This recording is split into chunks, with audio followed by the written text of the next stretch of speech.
1108 हुआ भगवान कृष्ण का। रुक्मिणी से एक पुत्र उनको हुआ जिसका नाम रखा गया प्रद्युम्न।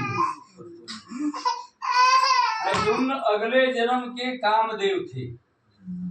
जब तारकासुर का अत्याचार बढ़ गया धरती पर, तो इंद्र ने कामदेव को भेजा कि जाइए आप भगवान भोलेनाथ को उत्तेजित करिए ताकि माँ पार्वती से विवाह करें, शीघ्र विवाह करें और उनके अंश से जो है इनका कार्तिकेय का जन्म हो, जिससे कि तारकासुर का वध कर सके हम।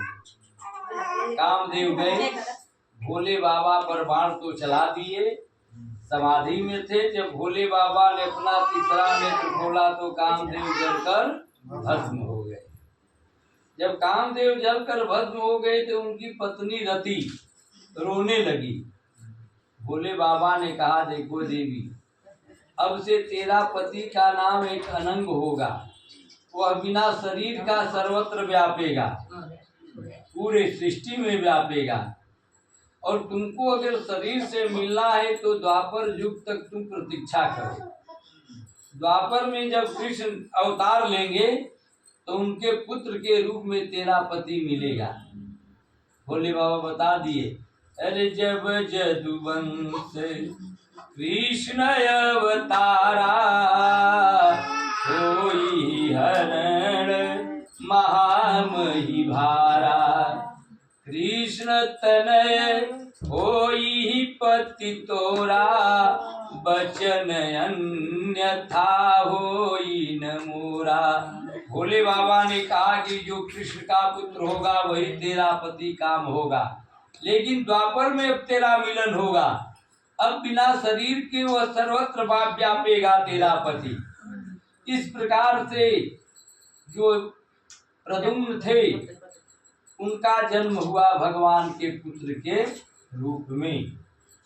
अब कुछ समय भी एक समरासुर नाम का राक्षस था, बड़ा अत्याचारी था, और उसको वरदान था कि भगवान कृष्ण के ही पुत्र से ही इसका वध होगा, प्रद्युम्न से ही। समरासुर इसी ताक में था और जन्म हुआ छठी के रात को इनको हरण कर लिया। भगवान, लोग कहते हैं थोड़ा सा संकट में घबरा जाते हैं। भगवान जन्म लिए, रोवे नहीं, तुरंत उनको गोकुल भेजा गया। और उनका जब लड़का हुआ तो छठी के रात को ही समरासुर ने हरण कर लिया। 6 दिन के बालक का औकात है क्या, सोचिए।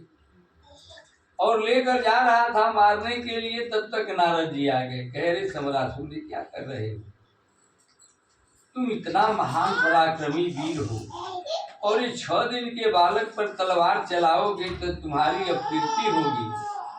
लोग तेरा निंदा करेंगे कि समरासुर वीर नहीं कायर था। तब तो 6 दिन के बालक पर शस्त्र से वार किया।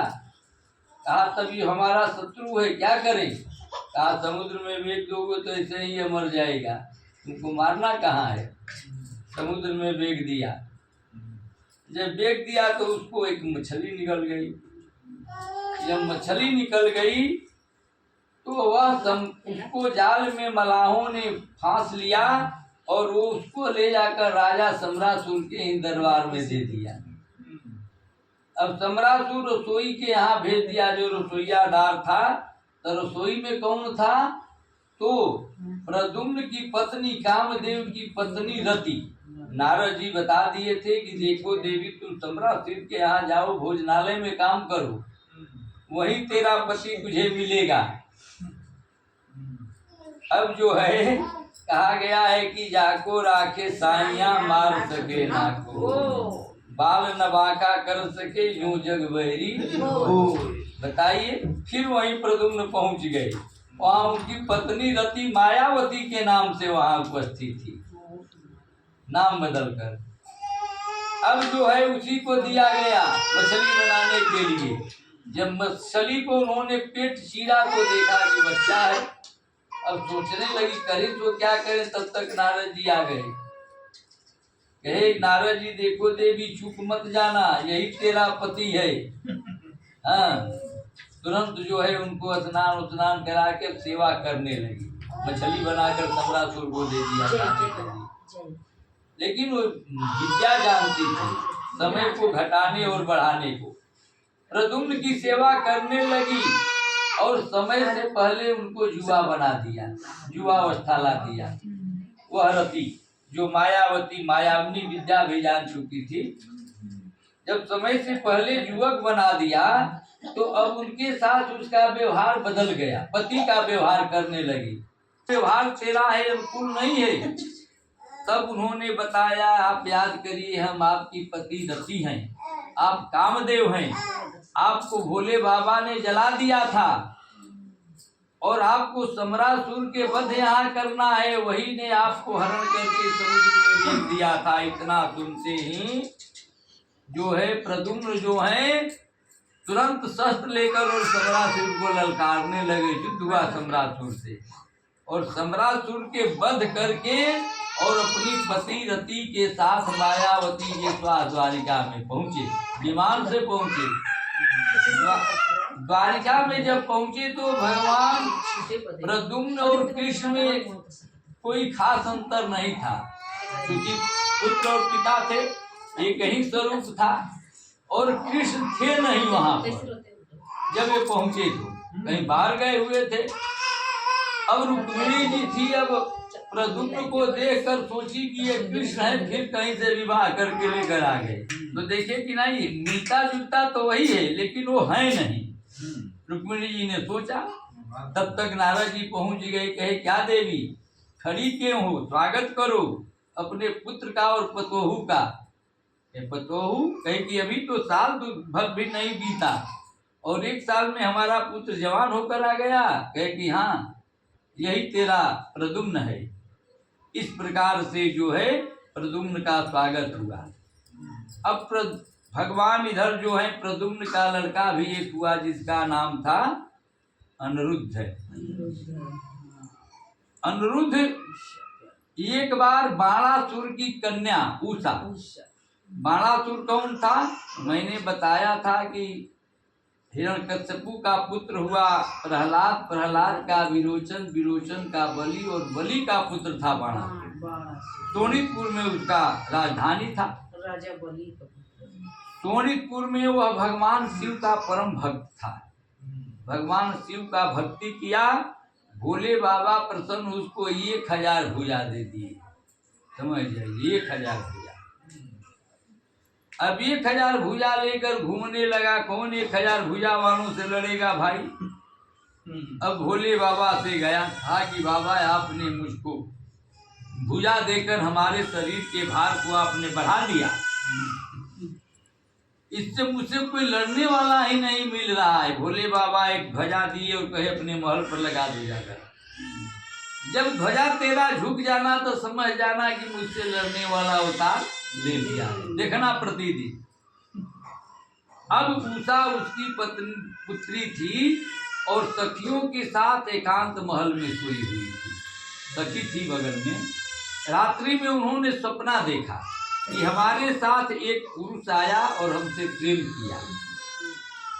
इसके बाद जब वह चला गया तो नींद इसका टूटा और कहते कहते अजगी कि कहाँ गए प्रियतम।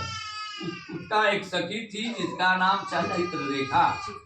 वह योगिनी थी, बगल में सोई थी। कही, क्या बात है सखी? अभी बैठ गई, लज्जित हो गई। इसका मुंह लटका हुआ था। कही, बताओ, सत्य बताओ।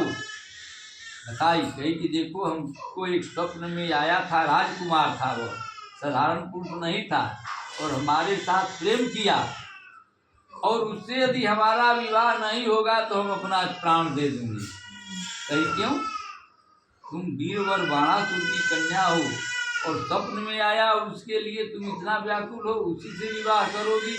कहा कि हाँ, मैं अपने आप को उसको दे चुकी हूँ, स्वप्न में ही क्यों न दिया, लेकिन दे दिया। कहा गया है कि भारत की नारी जो है पति एक बार वरण करती हैं। उषा ने स्वप्न में वरण किया और अनिरुद्ध से विवाह किया, क्योंकि भारत की नारी एक बार जिसको मन में वर लेती है, सर्वस्व आत्मजीवन भविष्य उसके कर में दे देती है। माँ बाप भाइयों बहनों से निज को वियोग तर कर लेना, बिन देखे सुने पुरुष वर को निज को न्यौछावर कर देना। जिस परिवार में 20 साल तक रही उस परिवार को एक क्षण में त्याग देती हैं, और जिसके साथ जाती हैं पता नहीं कि वह व्यक्ति किस मूड का है, शराबी है, कबाबी है, जुआरी है, क्रोधी है, रोगी है, क्या है, कुछ तो उसके विषय में जानती भी नहीं है, लेकिन एक बार में उसको सर्वस्व दे देती हैं, और जिस घर में रहे उससे बिछो हो जाता है। माप बाप भाइयों बहनों को निज को वियोग तर कर लेना, बिन देखे सुने पुरुषवर को निज को न्यौछावर कर देना। कहते हैं नारी ही ऐसा महादान बस अनायास कर सकती हैं। इन देवियों में इतना त्याग है, अनायास ऐसा अपने आप को त्याग सकती हैं, क्योंकि जग में कोई वह शक्ति नहीं जो यह प्रयास कर सकती है। कोई संसार में यह शक्ति नहीं है इतना त्याग कर सके। अब उषा के बात जब सुनी उसकी सच्ची चित्ररेखा, तो वह क्या कहती है, कहती है अच्छा ठीक है, तुम उसका नाम पता बताओ, हम उसे ला देंगे। कहे कि नाम पता, हम स्वप्न में आया था तो नाम पता क्या जानती है। कहा कि बड़ा गड़बड़ है भाई, नाम पता भी नहीं पूछी तुम स्वप्न में। कहे कि नहीं, कहे कि स्वप्न में अगर तेरे साथ वह प्रेम किया, तेरे साथ सब कुछ किया, लिंगन किया, तो फिर तुम्हें उसका नाम पता तो जान लेना चाहिए, लेकिन वह कुछ नहीं पूछी। अब चित्ररेखा एक जोगिनी थी, वह पहले देवताओं का चित्र बनाना शुरू किया। कहा कि पहचानना हम सब पूरे सृष्टि के चित्र बना देंगे, पहचानना तेरा काम है। बनाते बनाते देवता के पास तब मनुष्य को धरती पर बनाने लगी, तो राजाओं को बनाने लगी, सूर्यवंशी राजाओं को बनाई। कहीं नहीं, एकदम मिलता जुलता नहीं है। तब चंद्रवंशियों में प्रवेश किया चित्ररेखा। बनाते बनाते जब कृष्ण के चित्र आया तो कहीं कुछ मिल रहा है, कुछ प्रद्युम्न को कही कि हाँ ये कुछ मिलता जुलता है। जैसे ही अनिरुद्ध का चित्र बनाया तैसे ही पकड़ लिया हाथ, कही देखो सखी यही हमारा प्रियतम है, यही मेरे साथ आया था रात्रि में। कहा कि ये तो बड़ा कठिन कार्य है, क्योंकि यह द्वारिकापुर के रक्षकों से रक्षित है, और यह जो है कृष्ण का पोता है, प्रद्युम्न का लड़का है, ये कैसे आएगा। कहा कुछ भी हो मैं इसी से विवाह करूंगी, नहीं तो अपना प्राण दे देंगी। इतना त्याग उन्होंने कर दिया स्वप्न में मिलन का, समझ जाइए इतना त्याग है। इसके बाद वह जोगनी थी, माया जानती थी, रात्रि में गई और उनको उठा लाई।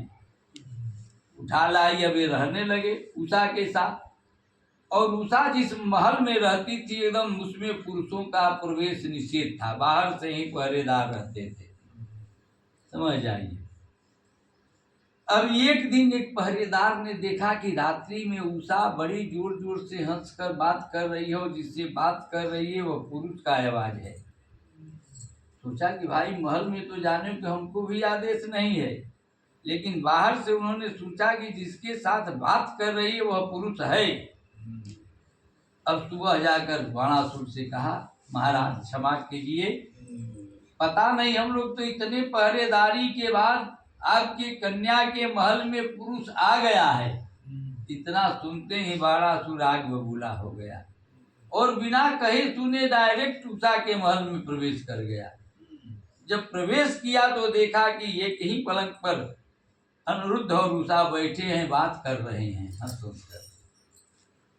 कहा और तुरंत जो है अनिरुद्ध को पकड़ना चाहा। अनिरुद्ध भी खड़े हो गए, तरुण अवस्था में थे ही, युवक थे, और बाणासुर से युद्ध होने लगा। बाणासुर के सैनिकों को, बड़े सारे सैनिकों को मार दिए अनिरुद्ध जी, लेकिन बाणासुर इनको नाग फांस से बांध दिया इनको। इधर द्वारिका में हाहाकार मचा है कि अनिरुद्ध का पता नहीं है कहाँ गया है 2-4 दिन से। नारद जी वहां पहुंच गए। नारद जी यही करते थे, यही इनका काम था। नारद जी पहुंचे, सारे लोग चिंता में हैं। पूछे नारद जी आप लोग चिंता में क्यों हो? भगवान कहे कि क्या कहें, हमारा पोता अनिरुद्ध का कहीं पता नहीं है। कि आपका पोता बंदी है बाणासुर के यहाँ। इतना सुनते ही बलराम जी नारायणी सेना सजाकर कृष्ण के साथ वहां से चल दिए। जब बाणासुर को पता चला कि भाई वहां से सेना सजाकर लोग आ रहे हैं, तो ये भोले बाबा के पास पहुंचा। जानता था कि उन्हें जदुवंशियों से लड़ना साधारण काम नहीं है।